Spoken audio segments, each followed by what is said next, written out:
Bonsoir. Welcome to the press conference following the Foreign Affairs Council and also the Foreign Affairs Council defense that took place this morning. The High Representative will brief you on the discussions and then we will open the floor for questions. High Representative, the floor is yours. Good evening, everybody. We had a very intense day. So first we started with the Foreign Affairs Council on Defense, and then we had the foreign ministers when we are discussing a wide range of topics. 4 points. First, the first discussion on Ukraine. Our top priority remains a full and unconditional ceasefire. Ukraine agreed to it over 60 days ago already, but instead of seeking peace, Russia is still playing games. And Russia has escalated its attacks. The only option is to put more pressure on Russia to negotiate seriously. Today we adopted another sanctions package, and this package is also targeting Moscow's shadow fleet, among others. And we also had the discussion, we had David O'Sullivan and we had also Daniel Markic showing how the sanctions are affecting Russia's economy. So the impact of Russia's economy of the sanctions is significant, and they hamper Russia's capacity to wage the war. The effect on European economy is limited because we have diversified our energy resources. So ministers asked also for a fast progress on the next round of sanctions. We have said, I mean, many countries have said if Russia does not agree to full and unconditional ceasefire, there will be more pressure, and of course working on the next package of sanctions is the pressure we can put. We also discussed the contributions to security guarantees given to Ukraine, and what more can we do also on the European level in this regard. Second discussion was about European defense. EU leaders have set out the priority areas. Now we have to translate these into real capabilities, and we have put forward proposals also how to find funding and how to really increase the leverage that the member states can use, the financial leverage. And also the discussion was about how we can work together and how we can also do the procurements together. And we need the progress by June European Council. Just to remind you, it is also together with NATO's summit. And I'm also pleased to announce that 5,000 European troops, part of the EU's rapid deployment capacity, are now operational. And this will allow Europe to act faster when crises erupt. Then, third, we had a very, very intensive discussion on the Middle East. The situation in Gaza is catastrophic. The aid that Israel has allowed in is, of course, welcomed, but it's a drop in the ocean. Aid must flow immediately without obstruction and at scale, because this is what is needed. I've made these points also with my talks with Israelis. Also, I've had talks with UN and the regional leaders as well. Pressure is necessary to change the situation. It is clear from today's discussion that there is a strong majority in favor of review of Article 2 of our association agreement with Israel. So we will launch this exercise. And in the meantime, it is up to Israel to unblock the humanitarian aid. Saving lives must be our top priority. On Syria, the ministers agreed to lift all economic sanctions while maintaining those related to Assad regime and human rights violations. This decision is reversible and conditional also on progress.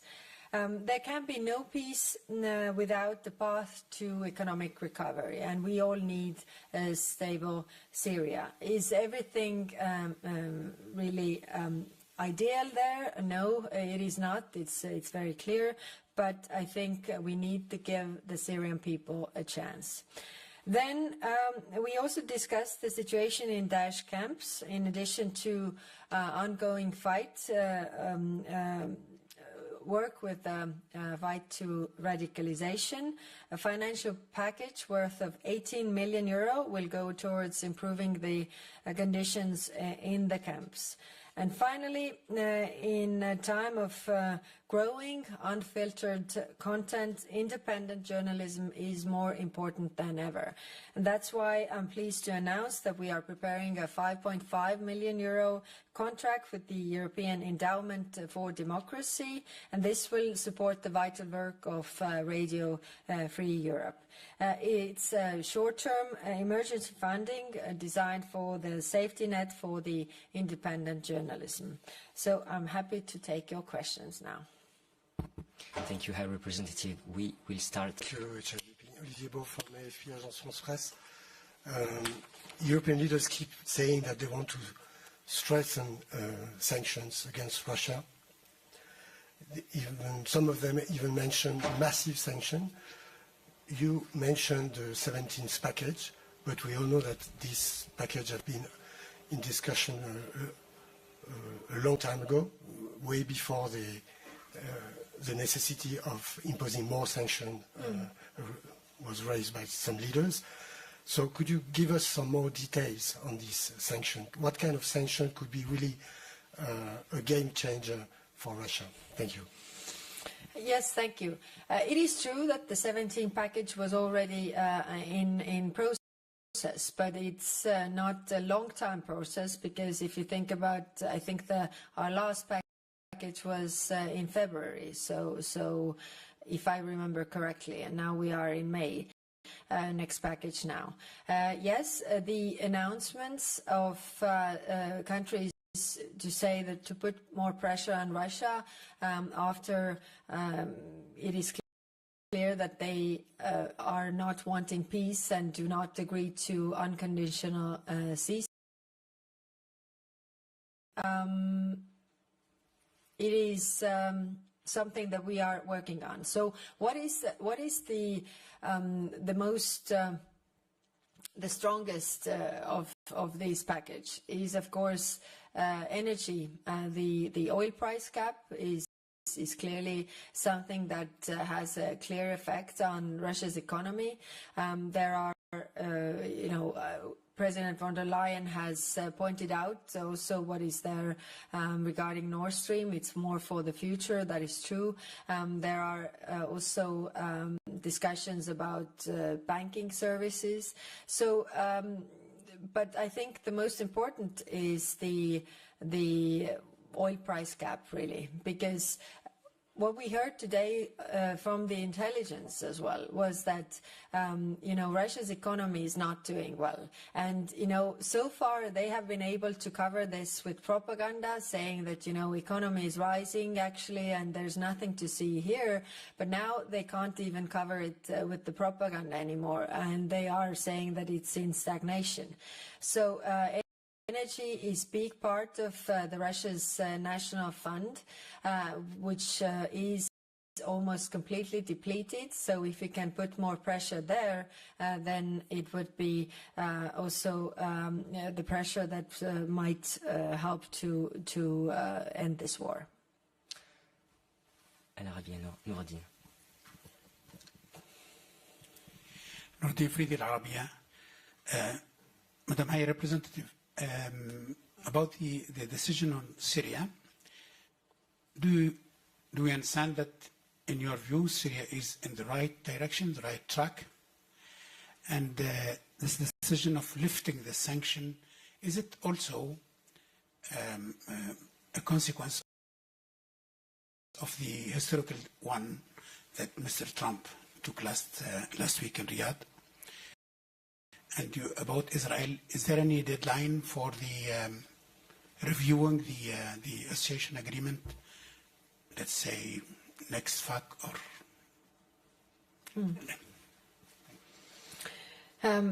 Thank you.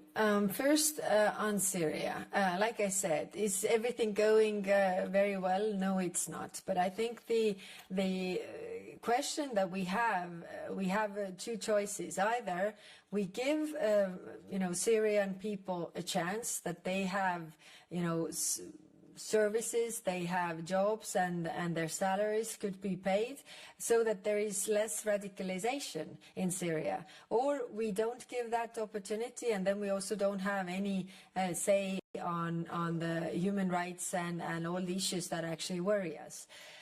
What comes to Syria, I think we have been very well cooperating with our regional partners, also because they have their eyes and ears on the ground, also whether these things are going to the right direction or not. And when we all keep together, I think we can have a lot of influence. And when it comes to your other question, then, I must say that we as the European Union are not as good as selling all these decisions we have made, because you have been here in the press room as well, and you know that we have been working on a relief of sanctions already from January.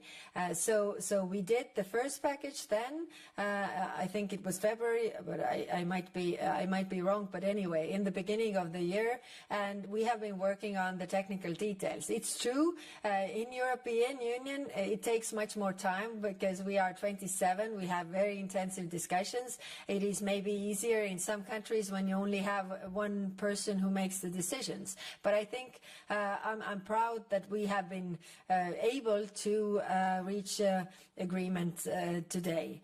On the association agreement, the review, we are, launching this exercise, and in the meantime, really hoping that the humanitarian aid is unblocked and the situation will become better. Thank you. Thank you. Vitaly.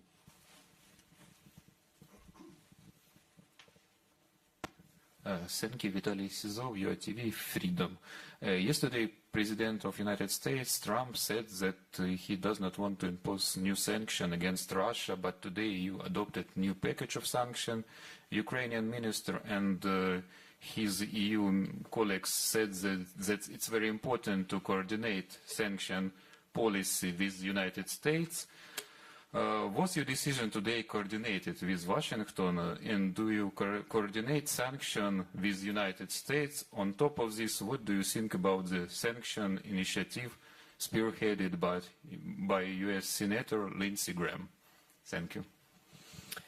Thank you. I think first we are coordinating with a lot of partners outside European Union also, because then we have a stronger pressure if everybody agrees and wants to really end this war. So we are cooperating and coordinating with a lot of partners. What comes to the proposal by Senator Graham, I think it's a very strong proposal, and it shows that also.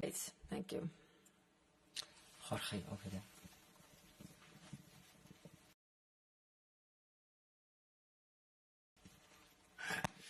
Jorge Libareiro with Euronews. Hello, High Representative. Two questions. First one on Russia. You have received a letter from 15 member states asking you to renew relations with Russia's closest allies, and one of these is, of course, China. There's a lot of speculation lately about a possible reset of EU-China relations. Do you support this possible reset? And do you think the conditions are right for it? And just second on Israel, the decision to launch the review, can you tell us a bit more how many member states were in favor? What are the next steps? What's the time frame? And if you think it's a political signal strong enough? Thank you. Yes, thank you for your question. First on China. We have the discussion on China coming on, up in June in Foreign Affairs Council. So I would not run ahead.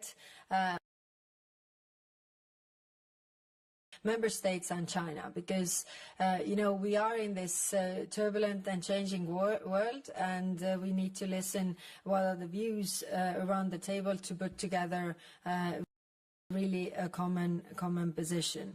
And then what comes to the association agreement and the discussion around that, I will not say now numbers, and I will not say member states, but I can say it was a huge majority for this. I think what it tells is that the countries see that the situation in Gaza is untenable, and what we want is to really help the people, and what we want is to unblock the humanitarian aid so that it will reach the people there. It is, the trucks are behind the borders. There are thousands of trucks, and like I said, the 100 trucks that came in, it's a welcome step, but it's not enough because the needs are much bigger. These humanitarian aid is very much financed by the European Union, and that's why the member states are also very keen on sending this message that the suffering of the people is untenable. Thank you. The lady, fourth row, yes. Tatiana Vysotska, European Pravda, Ukraine. I would like to come back to 18th package of sanctions. What is your prediction when it may be adopted? You said fast track, you said it will be quick. Will it be during the Polish presidency or Danish presidency? Because if it will be strong, some countries, some member states may block it. As, for example, Hungary is blocking Ukrainian accession. And this is my second question. It's not the topic of the discussion, but today in the morning we saw Marta Kos, who also participated in the meeting, and she was talking about the necessity of opening the first cluster with Ukraine. Are there any news? What did you discuss with Marta Kos? And maybe Hungary is, I don't know, moving forward in this question, or no? Mm-hmm. Thank you. The work is already ongoing, but can I tell when we will be ready? I can't tell it now. And I can't also, it always is. One member state is, this is not going. The other one is saying, we need to find something else. So it's always a very intense debate. And I can't estimate how long it will take, but if the necessity and needs from the member states is there to move fast, to send a strong signal, to put the pressure that also Russia wants to end this war, then we need to move fast. On enlargement, there were many member states around the table who were pointing out that we need to move on with the enlargement and unblock the opening of clusters. So we are working on that, and definitely Enlargement Commissioner is doing a great job. Thank you. The gentleman over there. Yes. Hello, Victor Emelin from Swedish News Agency. Just coming back to the association agreement and the discussion on Middle East. Were there any discussions on sanctions against the Israeli ministers, for instance, or settlers or anything else? Thank you.